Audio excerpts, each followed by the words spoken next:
Hello everybody, my name is Joanna, I'm the Polish folk witch, and today I am coming to you to talk about the actual tools of the craft that have been used in Polish folk magic throughout centuries. These are the things that are actually documented and we know that they were used. In this video, I would like to specifically give you like a rundown of everything that's the most common. I'm not going to be talking very much in depth about every individual thing and every single practice or use that has been recorded for each of those things. I just want to give you like a general idea for each of those things. And also I need to stress that this is not like an exhaustive list of items that have been used in Polish folk magic. These are just some of the most common ones that are the best documented, but we know that the plethora of things that have been used by our ancestors historically in Polish folk magic is wide. The tools of the craft in any kind of folk magic are usually everyday items, the things that are available to the common folk, okay? So this is not going to be tools that you often see in the kind of higher magic, ceremonial magic circles, the tools that you see in Wicca or in paganism.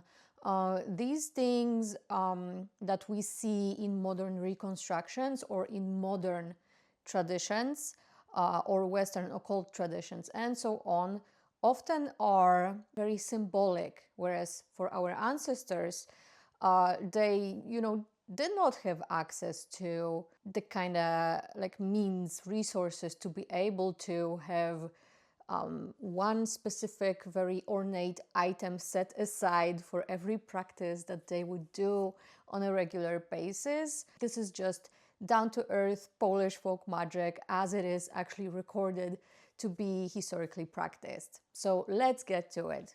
So I divided the tools that have been used into some categories just to be able to better like structure this video, okay? So the first broad category would be materia, and this has to do with things that come from plants, animals, and like perishable items basically. The first and most broadly used would be plants, okay? So here I just have for you examples of plant bundles that are quite recognizable in Polish folk tradition, I would say. You use them for okadzanie, which is fumigation.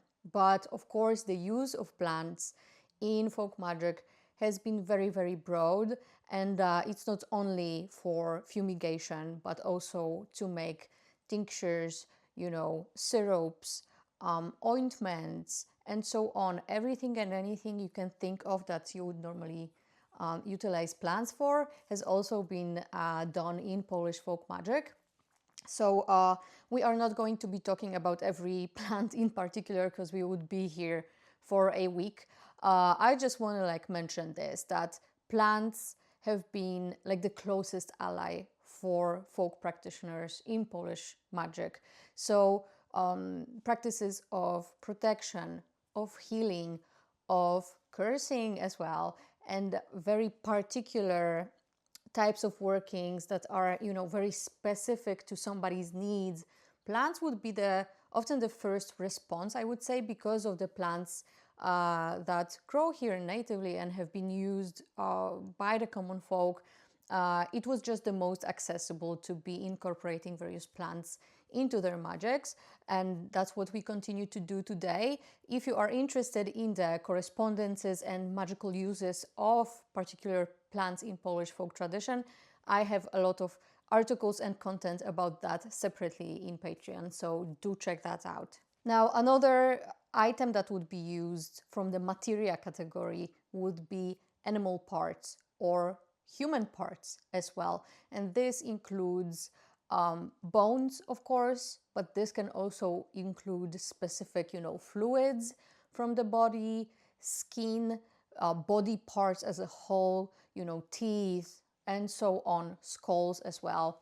I just have some animal bones here as an example, but there's a plethora, again, of body parts, both animal and human body parts, that are historically known to be used in Polish folk magic.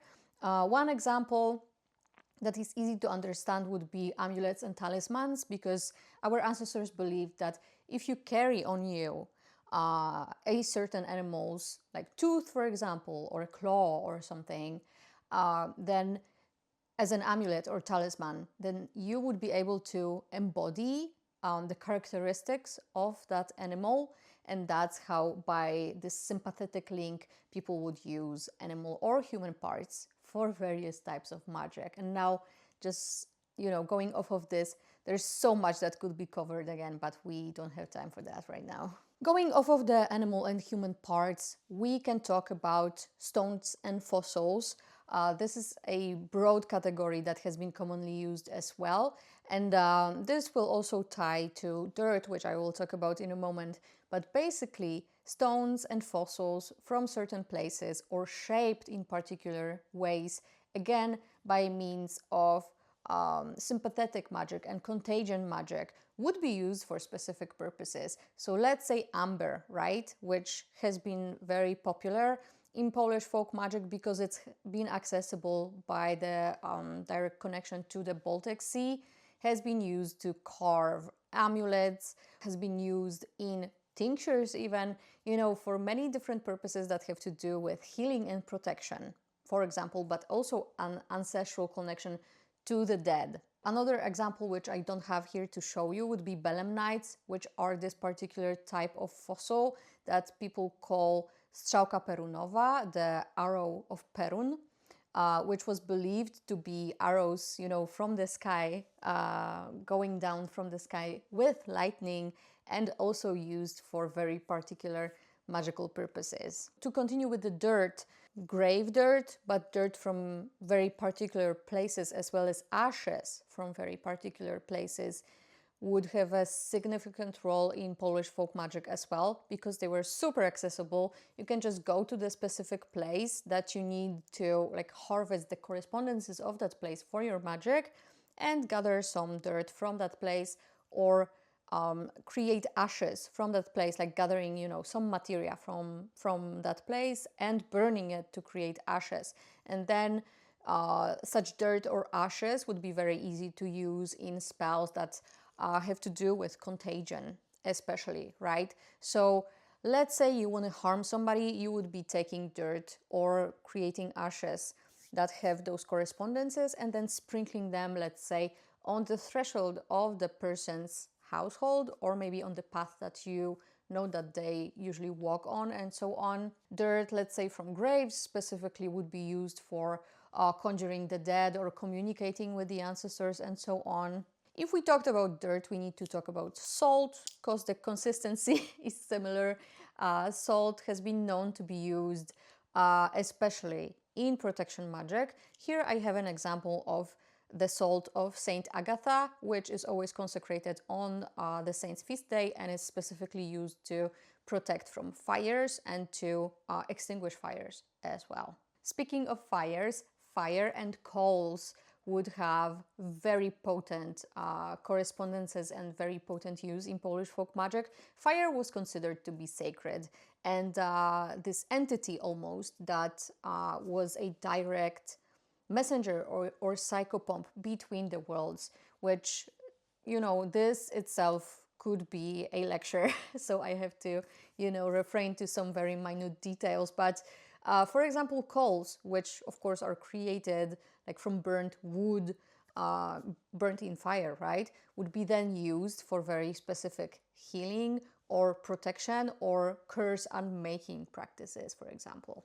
Waters from very specific places, from sacred springs, for example, harvested in very specific ways. So, for example, with the current or against the current, harvested on specific days, times of the year. Everything mattered when it comes to the kind of water that you are gathering, because depending on all of those, details around how you are gathering or when you are gathering your water, it would have very different properties. Some very basic distinguishing that we recognize in Polish folk magic would be to see some waters as living waters and then other waters as dead waters. And you can tell probably by the names themselves that the living waters can be used for healing and magic that is beneficial, whereas the dead waters would be usually used for darker kinds of magic. We also have chalk,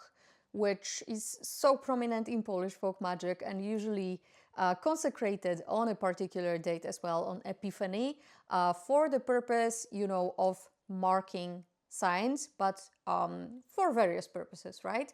But the most prominent use of chalk is actually to create a circle with it, okay? And such circle would actually be used by practitioners for various purposes. For example, if they wanted to evoke a specific spirit, they would usually draw a circle of chalk and they would stand in that circle while dealing with the spirit, especially if it's more like a, let's say, more shady or tricksterish spirit that they wanted to make sure that they wouldn't be harmed by them, right? Chalk circles like this would also be used for matters of protecting animals, children, crops, you name it. Like, sympathetic magic, you can extend the correspondences outside of yourself into various other categories of life, you could say. Another very, very prominent materia in Polish folk magic is beeswax.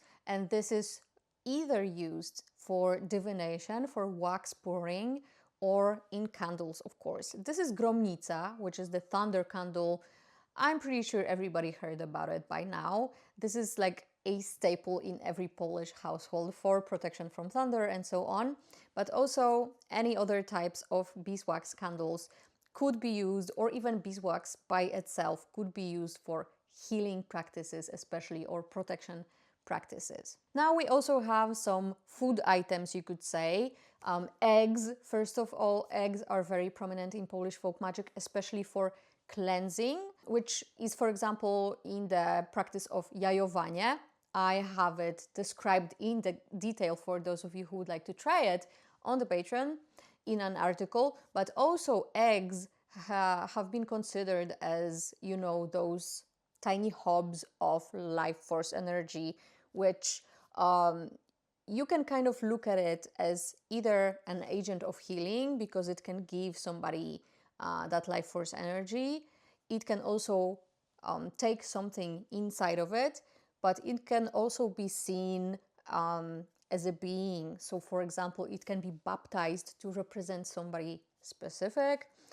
It can also be broken and destroyed for some baneful magic and so on. So eggs have been very prominent as this, hub of life, or a tiny life representation by means of sympathy, of course, in Polish folk magic. And another food item that's very popular in Polish folk magic is bread. And the magic that is done with bread, there's just so much, honestly.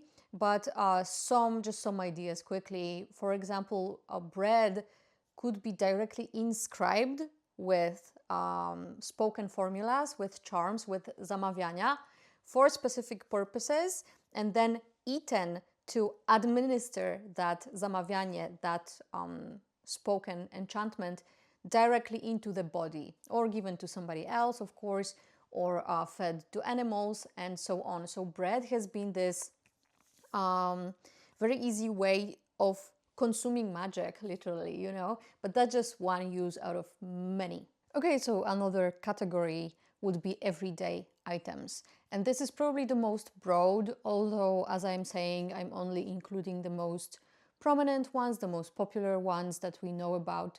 If we spoke about plants, we need to talk about the mortar and pestle, which is a tool of the craft as much as is a tool of a herbalist or a cook. Most people would be very familiar with this tool, and incidentally, it's also the tool very infamous for being the means of transport for Baba Yaga, who is known for traveling in this thing, right? So the mortar and pestle, just to make it quick, this can, of course, act as a tool for creating any kind of ointments, powders, any magical materia, right? But also, if you use it in a specific way, you can kind of see this as a means of achieving a trance state, which is very much reflected in the fact that Baba Yaga is flying in a mortar and pestle like this. So, you know, we will talk about some other flying tools as well. So I don't have one here with me because it's too big, but of course a broom is another tool that would be known for being used for flying, right? Which means, to translate it to more pragmatic language, that means achieving altered states, achieving a trance state, right? So other than the mortar and pestle, broom would be also used in a for similar purposes. Other than that, brooms have also been known for being used in the practice of Wymiatanie, which is pretty much just sweeping away unwanted influences, bad energies, you know, spirits, and so on, bad vibes, you know what I mean. So basically cleansing the space. That's what brooms have been used for most often.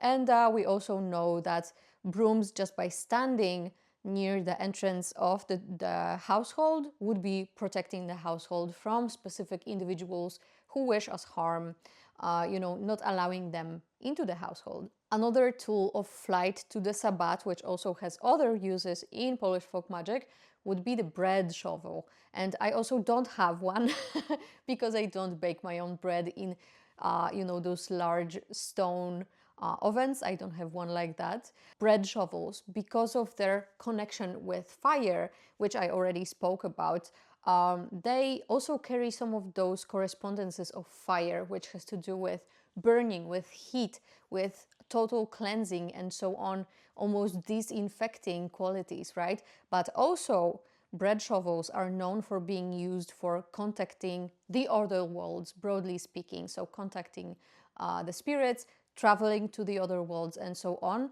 which again could be translated as this tool being used for achieving trance states, right? In a similar vein, mirrors have been known to be used for practices of scrying and telling the future as well as the past. So if somebody knew how to achieve that, they would be gazing into their particular mirror using their technique. I do have a tutorial on how to do mirror scrying, by the way, if you are interested.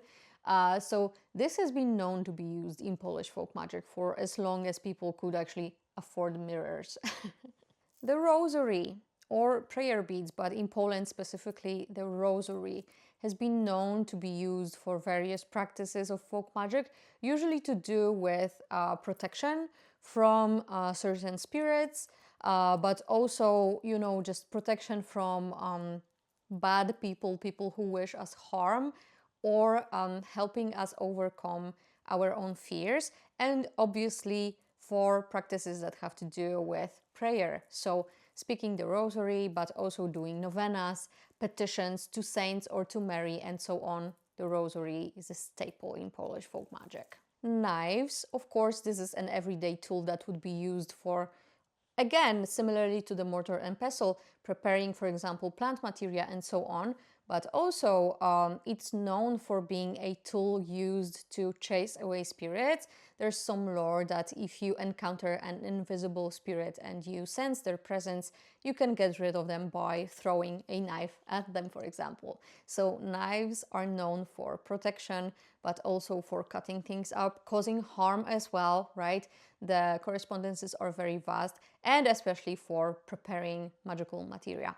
Another item would be scissors. I don't have scissors here per se. I do have shears, you could say, but the purpose of shears and scissors is quite similar. They would be used for practices, again, in a way that has to do with sympathetic magic, for cutting things away from somebody. So we know of healing practices, for example, where scissors would be put on somebody's head for the purpose of cutting a specific illness from them, you know. So you can extend that again to cutting away any other thing that needs to be cut away from somebody's life. Veils or scarves are also very popular in Polish folk magic, and the uses differ. For example, the practitioner themselves might want to veil their head, so put the scarf on their head for the purpose of staying focused and protected from literally anything getting to their head, if you know what I mean, right? But also we know that in certain practices that have to do with healing or exorcising, cleansing somebody, and so on, a scarf like this, usually plain, just plain white, would be placed on somebody's head, and the magic words would be spoken onto the cloth or onto the scarf, and some other things would be done around the head as well, other than the spoken word. Like, for example, we call this pakuły. This would be like crude flax fiber, pretty much. This is very popular for use in healing practices, where somebody, again, would be veiled, and a bunch of the fiber like this would be placed on their head and burned over their head in order to remove all of the unwanted influences or the illness or the spirit and so on, right? Similarly to the flax fiber, wool would be used, but wool was believed to be absorbing things into it. So whereas the flax fiber would be burned to just burn something away instantly, the wool would be absorbing things that we tell it to absorb over time, and then it should be thrown away, so that, for example, birds use it to create a nest with it, and as the nest is created, so the influence that was soaked into it would be gone from somebody's life. Speaking of fibers and wools and so on, we can't not mention the red thread or red ribbon in various forms, which is often used for protection magic. This can be tied around somebody's wrists, around the animals like neck, for example, or horns, around a specific property, and so on, like anything also embroidered onto clothes for specific purposes and so on. The color red, I do have a separate video where I talk in depth about the significance of it and why it works and why it's so popular in Polish folk magic. Another thing is a belt, which I do have a fancy, you know, kind of pagan vibes belt here, but any belt, and usually those would be leather belts that were used, were also commonly used in Polish folk magic, usually for, you know, the purposes are broad, but the general idea is that whatever is kind of inside the belt is within the perimeter of the belt, is held within it. So for example, as a practitioner, you might want to belt yourself to not be like stirred by any of the forces that you work with, for example, or to be protected from something. But this has been broadly used for protection and for creating a perimeter, for preserving something. We also know that some people, for example, would use belts to kind of catch a specific type of wind within the belt, and then that belt would carry the properties of that wind. So for example, having some supernatural powers, allowing somebody to be a much stronger magician, or being physically much more fit, and so on. We do have stories like that preserved as well. So belts would be like an agent of preserving something within it, you know, and that could be, again, by means of sympathy and contagion, really extended to whatever you can think of. Keys as well would be used, for example, to pour things through them. We know that, for example, people would be pouring wax, beeswax, through a keyhole like that to tell fortunes or to tell the future, but also pouring specific types of water through a keyhole or looking through a keyhole would grant you access to an altered state of consciousness, or to contact a different reality, or to transform something while pouring it through it.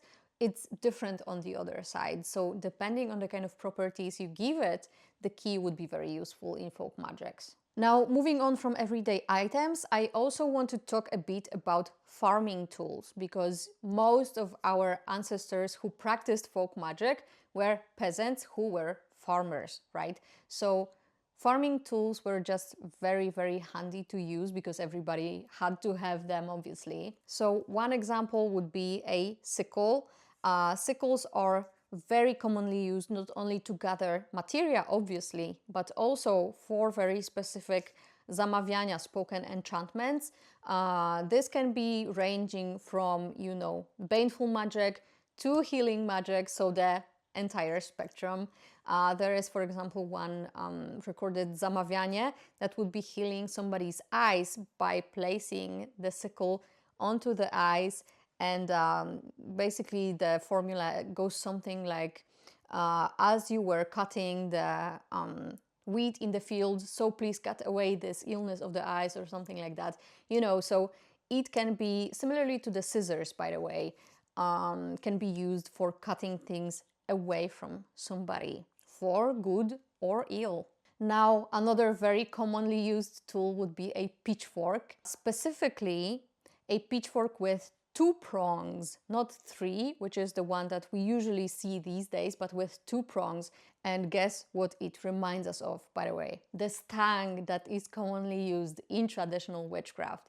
I need to make a separate video about the stang and the history and all of the kind of mystery surrounding it, because there's frankly a lot of bullshit, I think, kind of tied into the use of the stang in traditional witchcraft. It does come from the pitchfork, so I think it kind of is closer to home to regard the stang as having very similar purposes to the 2-pronged pitchfork, because that's essentially what it is. So putting all of the traditional witchcraft symbolism of the stang aside, the 2-pronged pitchfork would be used for matters that have to do with, again, spirit flight, flying to the Sabbath, achieving altered states, contacting spirits, and so on.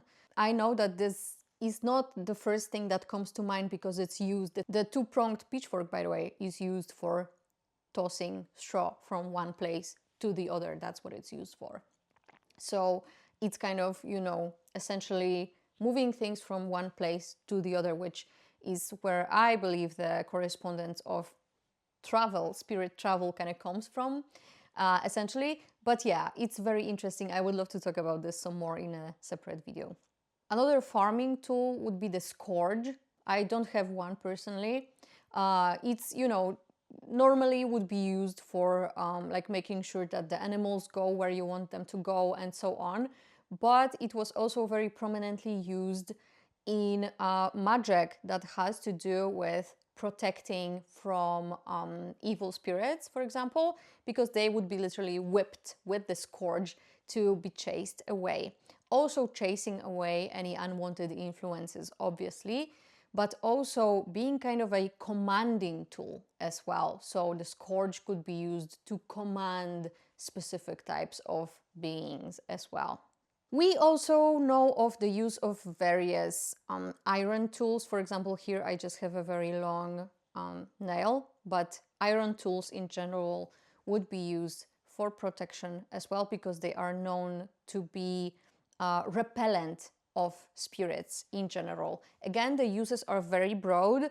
Iron would be added to specific things or placed in specific places for such purposes.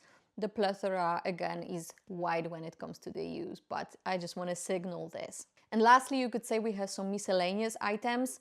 For example, the chain, which would be used in a very similar way, such as the chalk circle, as well as kind of reminding us of similar purposes as the belt. So, you know, holding specific things within it, protecting specific things within it, preserving them, and so on. So a chain would be placed around, because the belt isn't big enough, obviously. So the chain would be used for bigger perimeter, basically. It would be laid in a circle, usually, maybe around an animal, around a specific place, a household, a person, and so on. Actually locked with a padlock, is that how you call it? Yeah, for the purpose of locking something within it as well, for magical purposes, of course. Other than the chain, we also know about the use of wands, and specifically wands made of hazel tree, which would be used not the way that you usually see in like Western modern traditions, where, you know, the wand is kind of used for directing energy and so on. In Polish folk magic, this hazel wand specifically would be used for finding treasures out there in nature. And now there's a lot of lore of how that is connected to specific spirits and so on. So you can kind of extend that correspondence from not just being a tool of finding the treasure per se, but also contacting the guardians of the treasure. So the various kind of chthonic spirits that usually guard those treasures as well. You know, some practitioners might want to be more interested in those spirits rather than the treasure itself. It depends on the lore, it's quite vast as well. And lastly, we also know of the use of masks. Here is my example of a mask that is actually a historical reconstruction of a kraboszka, a leather mask that would be used to disguise yourself during rituals where you invite the dead into the circle. So this is very common, not just for speaking to the dead, but also for any kind of ritual work that has to do with changing one's identity, because it's speculated that the mask would not only conceal your own identity, but could also give you another identity, because we have different masks depending on different purposes. There could be masks that look like humans for, you know, like working with the dead, but there's also masks that are more, as it's called, zoomorphic, which means that they resemble specific animals. And similarly to the amulets and talismans made of animal parts that I mentioned earlier, a mask like this could also bestow the characteristics of the animal onto the wearer and thus kind of allow them to transcend their everyday identity as a human for ritual purposes. So these are just some of the tools commonly used in Polish folk magic. There's of course more, and if you would like me to talk about any of those in more depth, let me know. I'm always open to talk about them as long as I do have enough material to actually cover it, because not all of these are very vastly described. I personally do use quite a lot of these in my own work, which is why I do have them in my possession in the first place. I think it's fascinating to be using those historical items and materia that you know that your ancestors used.